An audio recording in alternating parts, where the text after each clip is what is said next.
السلام علیکم دوستو، آج ہم آپ کو بتائیں گے کرامات اولیاء اللہ۔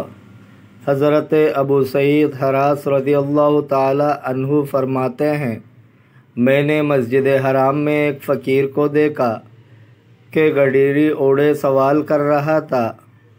میں نے اپنے دل میں کہا ایسا شخص ضرور لوگوں پر گرا ہوگا۔ اس نے میری طرف دیکھ کر کہا، جان لو کہ اللہ تعالیٰ جو کچھ تمہارے دلوں میں ہے خوب جانتا ہے، اس سے ڈر۔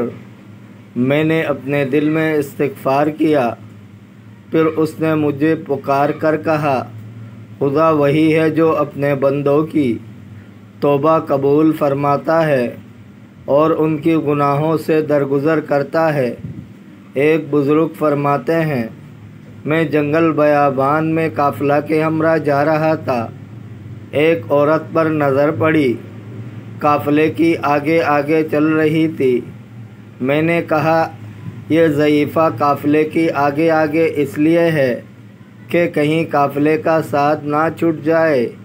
میرے پاس چند درہم تھے، میں نے جیب سے نکال کر اس سے کہا، یہ لے، اور جب قافلہ کسی مقام پر ٹھہرے تو مجھ سے ملنا، میں تیرے واسطے لوگوں سے مانگ کر جمع کر دوں گا، تو سواری کرایہ کر لینا۔